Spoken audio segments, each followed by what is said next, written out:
یہ جو قربانی کا مسئلہ ہے، اس کے بارے میں ایک زمانے میں تو بہت منکرین حدیث کی طرف سے اس کے خلاف بڑی جو ہے ایک مہم چلی تھی کہ ختم کیا جائے اس کو، یہ خام خواہ جو ہے خرچ ہوتا ہے بہت بڑا اور ضائع ہوتا ہے گوشت، اتنے بڑے پیمانے پر گوشت ہوتا ہے کھایا نہیں جاتا۔ اچھا، ایک زمانے میں فریج بھی نہیں تھے، یہ بھی نہیں کہ آپ محفوظ کر دیں، گوشت ضائع بھی ہو سکتا تھا، اور بھی چیزیں جو ہے وہ گوشت کی وہ صحیح طور سے استعمال نہیں ہوتی تھی۔ تو اس کے اوپر بڑا پروپیگنڈا منکرین حدیث کا رہا کہ یہ جو ہے قربانی صرف حج کے موقع پر ہے۔ میں اس کی نفی کے لیے آج آپ کو بتا رہا ہوں کہ سورہ حج کے اندر جو دو رکوع ہیں، ایک چوتھا ایک پانچواں، چوتھے رکوع میں بھی قربانی کا ذکر ہے، پانچویں میں بھی قربانی کا ذکر ہے۔ یہ ایک دم جو ہے ایک جگہ پر جو دو طرح کی قربانیوں کا ذکر ہو رہا ہے، یہ کیوں ہو رہا ہے؟ چوتھے رکوع میں وہ مناسک حج کے ساتھ اس کا ذکر ہے، وہاں جو فرمایا گیا لِيَشْهَدُوا مَنَافِعَ لَهُمْ وَيَذْكُرُوا اسْمَ اللَّهِ عَلَىٰ مَا رَزَقَهُم مِّن بَهِيمَةِ الْأَنْعَامِ فِي أَيَّامٍ مَّعْلُومَاتٍ عَلَىٰ مَا رَزَقَهُم مِّن بَهِيمَةِ الْأَنْعَامِ فَكُلُوا مِنْهَا وَأَطْعِمُوا الْبَائِسَ الْفَقِيرَ۔ وہاں پہ قربانیاں دو، پھر اللہ کا نام لو، ان جانوروں پر جو اللہ نے تمہیں عطا کیے ہیں ان جو معین دنوں کے اندر دو، فی ایام معلومات، اور پھر اس میں سے خود بھی کھاؤ، اور جو ہے جو جیسے صدقہ کا گوشت ہوتا ہے وہ نہیں ہے، وہ قربانی کا گوشت ہے، اس میں سے آپ خود بھی کھائیں اور غرباء کو کھلائیں، غریبوں کو دیں، مساکین کو دیں۔ تو یہ پورا حکم آ چکا ہے چوتھے رکوع کے اندر۔ پانچواں رکوع پورا کا پورا جو ہے وہ عید الاضحیٰ پر ہے میرے نزدیک۔ یہی حکمت صوم کے بارے میں ہے کہ وہاں جب ایک حکم تکرار کر کے آیا کہ پہلے فرما دیا گیا فَمَنْ كَانَ مِنْكُمْ مَرِيضًا أَوْ عَلَىٰ سَفَرٍ فَعِدَّةٌ مِّنْ أَيَّامٍ أُخَرَ، اگر بیمار ہو کوئی اور یہ یا کہ سفر پر ہو تو وہ تعداد دوسرے دنوں میں پوری کرے۔ پھر کیا وجہ دوبارہ آ رہا ہے؟ شہر رمضان الذی انزل فیہ القرآن ھدی للناس وبینات من الھدی والفرقان فمن شہد منکم الشہر فلیصوم ومن کان مریضا او علی سفر فعدۃ من ایام اخر۔ کیوں؟ یہ تو ادبی اعتبار سے یہ کلام کا عیب شمار ہوتا، تکرار بلا کسی سبب کے نہیں، سبب کے بغیر نہیں ہے۔ وہاں کیا تھا؟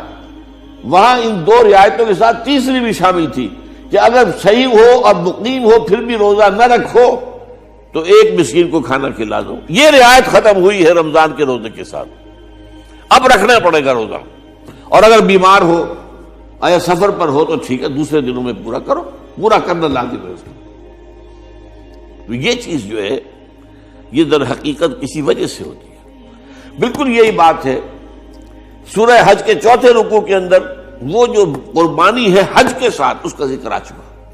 اب سنیے یہ جو آ رہا ہے، فرمایا وَلِكُلِّ أُمَّةٍ جَعَلْنَا مَنْسَكًا، ہر امت پر ہم نے ایک جو ہے قربانی کا معاملہ نازل وہ جو ہے فرض کیا ہے۔ میں نے چونکہ آج شروع میں کہا تھا کہ صوم اور حج میں کچھ مشابہتیں ہیں۔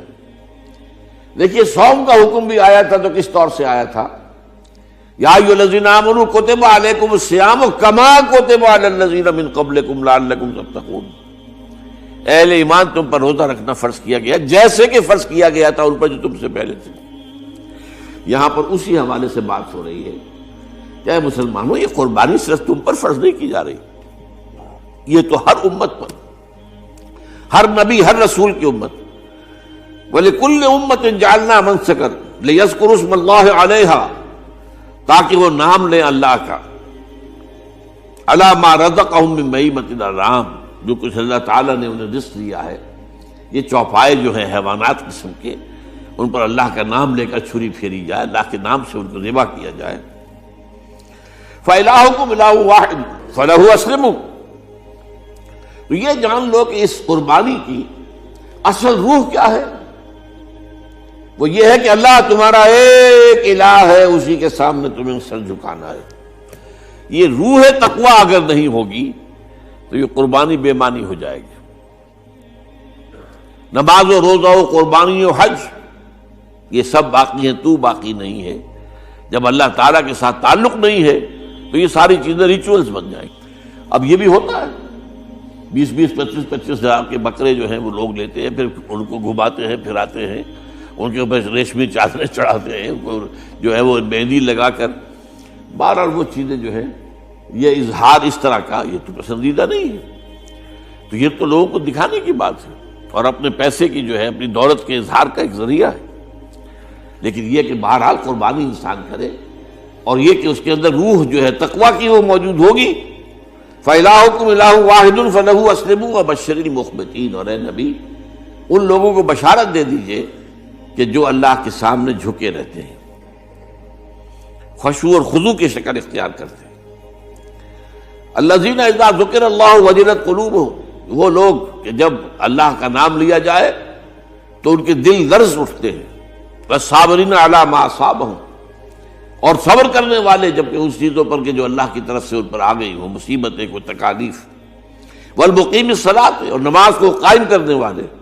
ومما رزقناہم ينفقون، اور جو کچھ ہم نے انہیں دیا ہے اس میں سے خرچ کرنے والے۔ یہ ایک نظام ہے پورا کا پورا جو اس آیت میں بیان کر دیا گیا، اس کا ایک جز جو ہے وہ یہ بھی ہے وَلِكُلِّ أُمَّةٍ جَعَلْنَا مَنسَكًا، یہ قربانی کا معاملہ جو ہے یہ بھی ہم نے ہر امت کے اوپر فرض کیا، ہر امت جو ہے اس کے اوپر لازم کیا گیا، اور اے مسلمانوں آج تم پر بھی لازم کیا جا رہا ہے۔ وَالْبُدْنَ جَعَلْنَاهَا لَكُم مِّن شَعَائِرِ اللَّهِ، اور یہ جو قربانی کے اونٹ ہیں، یہ خاص طور پر چونکہ عرب میں تو اونٹ کی قربانی ہوتی تھی، دوسرے جانور تو وہاں کم ہوتے ہیں، اور بہرحال ان کی قیمتی متاع بھی اونٹ ہے۔ وَالْبُدْنَ جَعَلْنَاهَا لَكُم مِّن شَعَائِرِ اللَّهِ، یہ اللہ تعالیٰ کے شاعر میں سے یہ اونٹ جو ہے یہ قربانی کا اونٹ ہے، یہ مکے لے جایا جا رہا ہے، یا یہ بکرے اور یہ مینڈے جو ہیں یہ قربانی کے ہیں، یہ وہاں جا رہے ہیں، تو یہ بھی گویا کہ ایک طرح سے اللہ کی نشانیاں بن جاتی ہیں۔ ان کے حوالے سے اللہ تعالیٰ کا ایک تصور اور اللہ تعالیٰ کے ساتھ ایک ذہنی رشتہ قائم ہوتا ہے۔ لیکن فیہا خیر، تمہارے لیے اس میں خیر ہے، بھلائی ہے۔ چنانچہ جب وہ جاتے تھے حج کے لیے تو جو بھی ان کے ساتھ دودھ دینے والا جانور ہے، قربانی کی نیت ہے لیکن دودھ جو ہے اس کا استعمال کر سکتے ہیں درمیان میں، اور بھی کوئی اگر ان کی کوئی چیزوں سے فائدہ اٹھانا ہو، لکم فیہا خیر۔ فاذکروا اسم اللہ علیہا، تو اب ان کا اللہ کا نام لو اس کے اوپر، صواف، صفیں باندھ کر وہ اونٹ کھڑے ہوتے ہیں اور ان کو نحر کیا جاتا ہے۔ آپ کو معلوم ہے ذبح نہیں ہوتا اونٹ، اتنا بڑا جانور ہے، گردن کتنی موٹی ہے، اس کا ذبح کرنا بڑا مشکل ہے، نہر کہتے ہیں اس کو۔ کھڑا ہے اونٹ اور ایک برچھا، چھوٹا سا برچھا ہے جو اس کے یہاں گردن کے یہ جہاں آ کر دونوں ہنسلیاں ملتی ہیں وہاں پر مارا جاتا ہے، اور یہاں سے جو بہت بڑی وین ہے وہ در حقیقت ایورٹا، وہ جو ہے ختم ہوتا ہے، تو وہاں سے خون کا پھر فوارہ آتا ہے، اور اس کے بعد پھر وہ اونٹ کھڑا کھڑا وہ رفتہ رفتہ اس کا جب خون نکل جاتا ہے تو وہ کمزور ہو کر نیچے گر جاتا ہے۔ یہ نہر ہے۔